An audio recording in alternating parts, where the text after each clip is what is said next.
Welcome to Shahnameh, Book of Kings.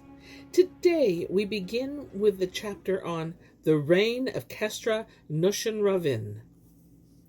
You should understand that both king and subject need a partner, clothes, food, and somewhere to sleep. If this partner is a noble and sensible woman, she will be a treasure to her husband, especially if she is tall, has musky hair that reaches to her feet, and if she is wise and modest, with a soft and eloquent voice.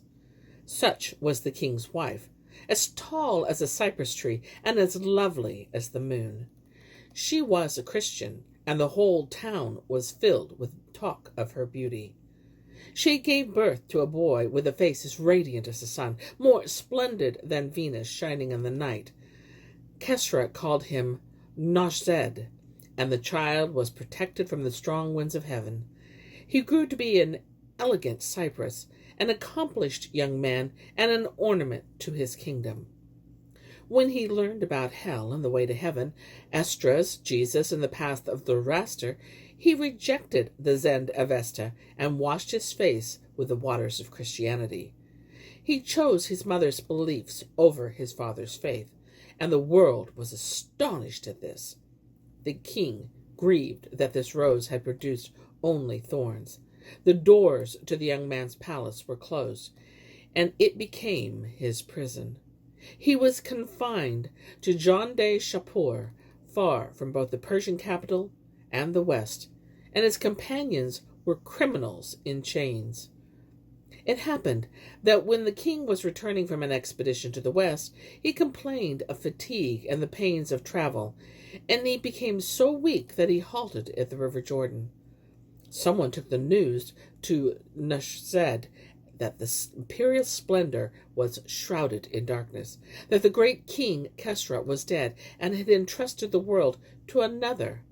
Nushzad rejoiced to hear of his father's death, and may his name be cursed for this. As a wise man once said, if you rejoice at someone's death, make sure that you never die. When Kesra's son heard that the throne was vacant, he threw open the doors of his palace, and a crowd of senseless criminals who had been imprisoned by Kesra flocked to him. Nushzad freed them all, and the town was in an uproar. All the Christians there, priests and bishops alike, joined him, and soon he had a force of 30,000 men, armed, ready for war. The Roman emperor wrote him a letter, as murky as his behavior, recognizing him as the lord of Jandeh-Shapur, and as emperor's ally and co-religionist. Nushzad's fortune had been at a low ebb, but now they revived, and he filled the town with evil men. News of what Kesra's son was up to reached Ctesiphon. The commander in charge of the city's defenses sent a horseman to Kesra, passing on all the secret reports he had heard. Kesra was saddened by the news, and his mind grew dark with apprehension. Talking privately with his chief priest about the matter, he finally came to a decision. He summoned a scribe, and with a frown on his face and cold sighs on his lips, he dictated a letter filled with anger and sorrow to Ram-Borzin. It began with praise of God, who created the world, and time, who maintains the sun and Saturn, and the moon in their places, who bestows glory and sovereignty on men, whose rule is limitless and cannot be diminished, beneath whose rules everything exists, from the least straw to elephants and lions, from the dust beneath an ant's feet to the river Nile. He continued, I knew of the emperor's letter, of the evils my son had instigated, and of the criminals who had broken out from the prisons and rallied to his cause. It would be better for a man to leave the world than to see such a day. And we are all born of us for death, including Kesra and Nushzad. No one, neither the ant and the mosquito nor the lion and the hippopotamus, escape death's beak and talons. If the earth were to open and reveal what is hidden within her, we'd see her lap filled with past kings and with the blood of warriors, the pockets of her skirts stuffed with wise men and beautiful women. Whether you wear a crown or a helmet, the point of death's lance will pierce it. If those men who have gathered around Nushzad at the rumor of my death can escape death themselves, then there is sense in what they do, but it is only evil men who rejoice in a just king's death. Nushzad had taken leave of his senses, and is in league with some devil. He flared up when he thought his desires had come to fruition, but he cannot destroy my power on the strength of a rumor. If the throne were vacant, he would be its new occupant. His conduct is worthy of his faith and his malignant soul. But if my son's faith is impure, there is no cause for fear, and I care nothing for the wealth he has squandered, or for those who have rallied to his cause. They are all idle, low-born, malignant rabble, unworthy to be my subjects. Talk of what they've done doesn't interest me, and you should not be concerned by it.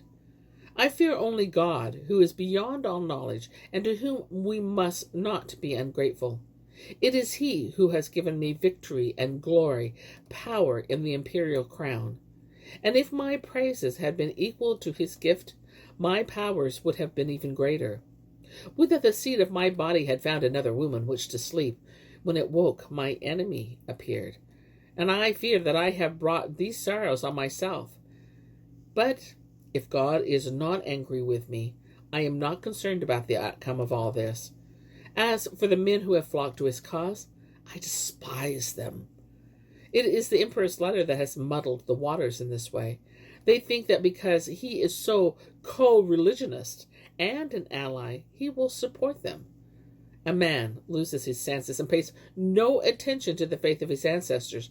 But when this fool turns his head away from justice, I shouldn't curse him, since he is of my blood and body, and to curse him is to curse myself. You are to equip an army to fight them, but proceed cautiously and slowly, and if matters deteriorate and you have to fight, do so without rashness. It would be better to capture him than to kill him.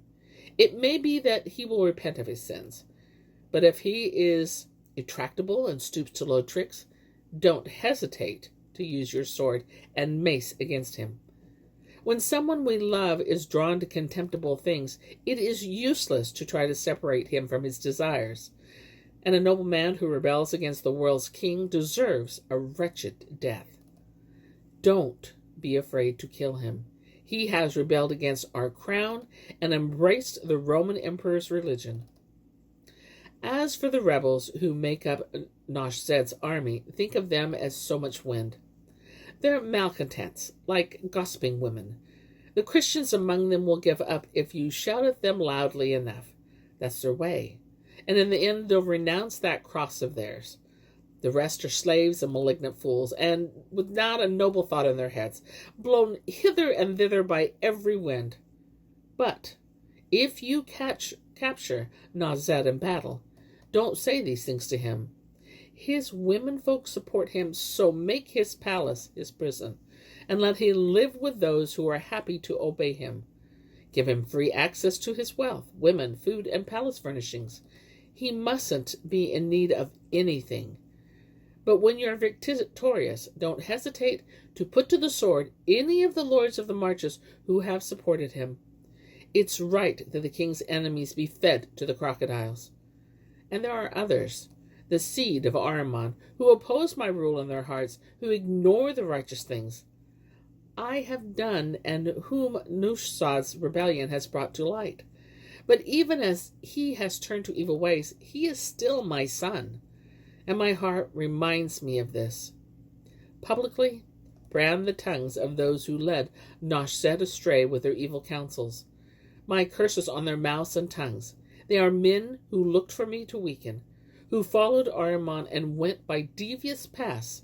They do not deserve to live in my kingdom, whose glory and crown belong to me. The king's seal was set on the letter, and a messenger quickly set off with it. He told Ramborzan all he had heard from King Kesra, and handed over the letter with its orders to prepare for war. At cockcrow, the morning after the old man had read the letter and heard what the messenger had to say, the din of drums was heard before his palace, and Ramborzan led the army out from Ctesiphon. The news reached Nushzad, who mustered his troops and gave them pay and provisions. The Roman priests and patriarchs, with Shahnameh at their head, took their places in his army, whose hands were soaked in blood. A cry sounded from the gateway of Nushzad's palace, and his men surged forward, like a wave of the sea before the wind. They marched out of the city to the plain, their heads filled with warfare, their hearts with poisonous hatred. When they reached sight of the dust raised by Bozorjmeh's forces, they drew up their ranks in battle formation, and the brass trumpets were blown. The dust sent up by the cavalry obscured the sun, and the blows of heavy maces split the granite rocks. Nushzad, a Roman helmet on his head, was in the center of his forces, surrounded by so many Roman priests that their horses' hoofs hid the ground. The earth seemed to seethe, and the air above their heads to groan in anguish. A brave warrior, whose name was Perez Shir, came forward and cried out, "Nushzad, who turned your head away from justice? You have deserted the faith of Khmers, Hashin, and Tammuz, and Christ the deceiver himself was killed when he abandoned God's faith. Don't follow the faith of someone who didn't know what he was doing. If God's fire was with him, how would the Jews be able to overcome him? Have you heard what your noble father did to the Romans and their emperor? And now you're fighting against him and lifting your head up to the skies? For all your handsome face and far in strength, for all your massive shoulders and great mace, I see no wisdom in you. Your soul is dark and bewildered. I pity that head and crown of yours, and your fame and lineage, which you are now flinging to the winds. You are no mammoth or ravening lion. You cannot withstand the might of Kesra's forces.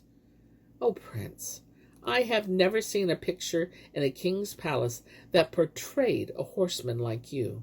With your reins and stirrups, your mighty arm and thigh, your ardor and strength and mace. No Chinese painter ever saw such a painting, and the earth has never seen a prince like you.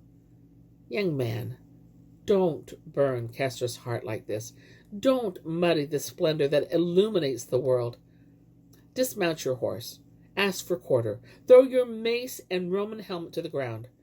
If far away from here a cold wind blew black dust in your face, the king's heart would ache for you. The sun would weep for you. Don't sow the seeds of rebellion in this world. Such quarrels don't become a king. But if you ignore my advice and choose the way of pride and confrontation, I hope my words come back to you often enough, and that your evil advisers' talk turns to wind." Nushzad answered him, "Feeble old man, your head's filled with wind. You can expect no surrender from my army of heroes, nor from me, a king's son. I reject Kesra's faith and cleave to my mother's way. Her faith is that of Christ, and I shall not swerve aside from this glorious path. If Christ, who brought our faith, was killed, this does not mean that God's glory has abandoned him. His pure soul went to God because he saw no nobility in this dark world. If I am to be killed, I am not afraid, since death is a poison against which there is no antidote." This was Nushzad's answer to the old warrior Perez, and the air became thick with arrows. The drums and trumpets sounded, and the two armies closed with one another. Nushzad urged his horse forward like fire and pushed back to the left flank of the king's army. He killed many of their warriors, and no one dared to oppose him. Bozorjmehr was roused to action and gave orders for arrows to rain down like springtime hail. Nushzad was wounded in the attack and recalled the words of Perez. He retreated to the center of his army, his body pierced by arrows, and his face sallow with pain. He said to his Roman warriors, "It is a sad and shameful thing to fight against one's father." He groaned, and he wept, and he asked for a bishop to whom he told everything that was in his heart. "It is I who brought this sorrow on my head. Send tidings to my mother when I am dead, and say that Nushzad's earthly course is run. The good and evil of his life are done. Tell her she should not grieve for me, and say that in this world all things must pass away. This was my lot, and how could I have known delight here, or the glory of a throne? All life is born to die, and when you see the truth of death, you will not mourn for me. It is not my death I grieve for now, but rather that I provoke the anger of my father. Build no great tomb for me, and do not bring the musk and camphor that preserve a king. Grant me a Christian grave. He spoke and sighed, and so the lion-hearted Nushzad died. It's unwise to think of dreams as meaningless. You should consider them as a kind of revelation of hidden things, and this is especially so when the king of the world sees them. The stars, the moon, and the heavens gather their scattered languages together into one path, so that bright souls can see in dreams all that exists, like fire reflected in water. One night, as King Nushin-Ravan slept, he saw a majestic tree growing before the throne, and his heart was so delighted by it that he called for wine and music. All was peace and pleasure, but then a boar with sharp tusks sat down beside him and wanted to drink with Nushin-Ravan's goblet. When the sun rose in Taurus and the lark's song was heard on every side, Kesra sat on his throne, and his heart was filled with melancholy because of his dream. A dream interpreter was summoned, and the high priest took their places in the court. The king explained to them what he had seen in his dream, but the dream interpreter gave no answer because he had no knowledge of such a dream. A person who confesses his ignorance avoids having to make a judgment. When the king received no answer from his expert, his heavy heart looked for another solution. He sent distinguished men to every quarter, each with a chest of gold containing 10,000 coins, to help them search through the world for a knowledgeable dream interpreter who could say what the king's dreams meant, and he eagerly awaited their return. One of these envoys was Azaz-Sarv, and he traveled from Kesra's palace to Marv.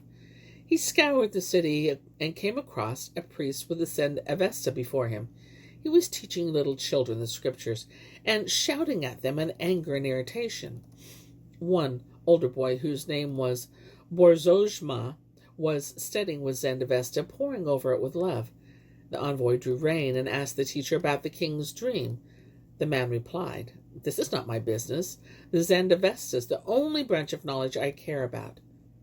But when Bozorjmehr heard the envoy's question, he pricked up his ears and smiled. He said to his teacher, "This is sport for me. Interpreting dreams is what I'm good at."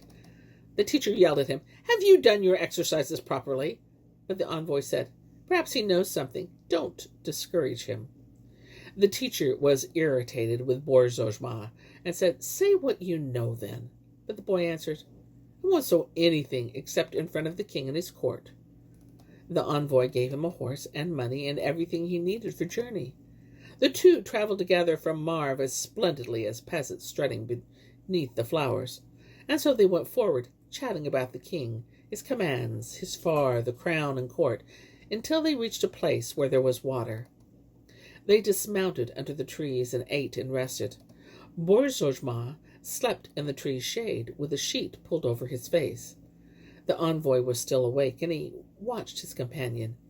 He saw a snake slither beneath the sheet, and seemed to sniff eagerly at the sleeping youth from head to foot. Then it gently glided away toward the trees. As the black snake eased its way to the top of the tree trunk, the boy lifted his head from sleep, and when the snake heard him moving, it disappeared among the branches. The envoy was astonished, and repeatedly murmured the name of God over the boy. To himself he said, "This clever child will reach an exalted position in this world." Then they galloped on until they reached the king's court. The envoy preceded the youth to Kesra's throne and said, "I traveled from the king's court to Marv, searching like a peasant through a rose garden, and I found a child at school who I have brought here as quickly as I could." Then he told the king what the youth had said, and he also described the strange incident involving the snake. Kesra called the boy forward and talked to him about his dream.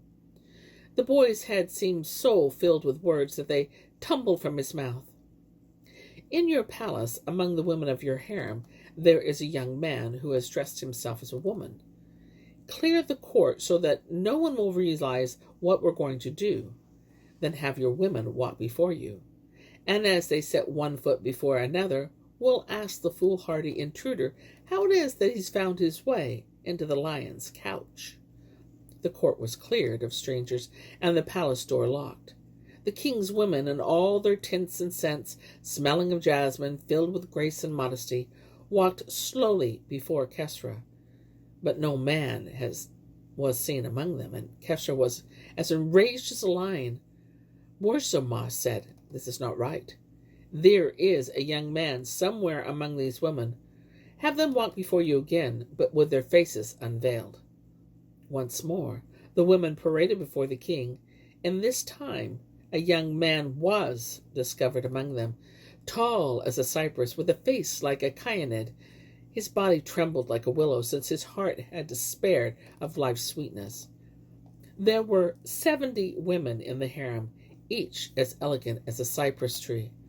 One, who was cypress tall and whose body was like ivory, was the daughter of the Lord of Klaj. When she was living in her father's house, a young man, whose face was like jasmine, and who was as enticing as musk, had fallen in love with her. He had paid court to her like a slave, following her wherever she went. The king asked her, "Who is this man, foolhardy enough to live in Nushin-Ravan's harem, and who has been looking after him?" She replied, "He is my younger brother, and we're both from the same mother. He dressed like this because he was ashamed before the king. He didn't dare look you in the face. If my brother veiled his face from you, it was out of respect for you, and you shouldn't think it was for any other reason." Nushin-Ravan was astonished at her explanation and at their behavior.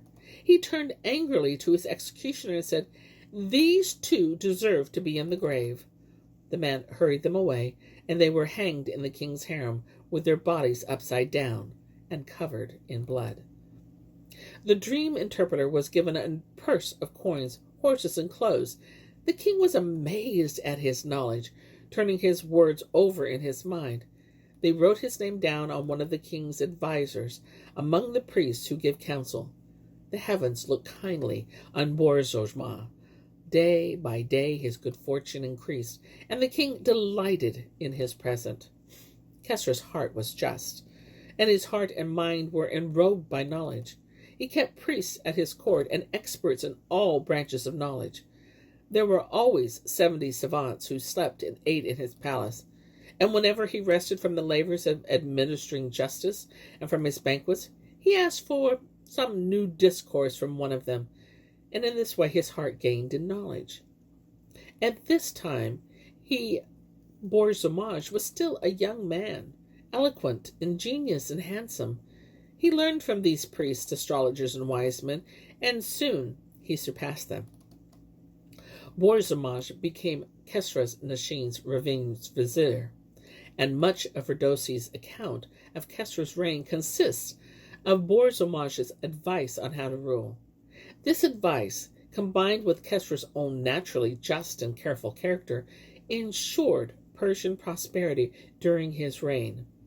The Emperor of China went to war with Iran's neighbors in Sodia, and he and Kesra, although mutually suspicious of one another, concluded a treaty of friendship. The emperor sent an envoy to Kesra with a letter suggesting that the Persian king marry his daughter.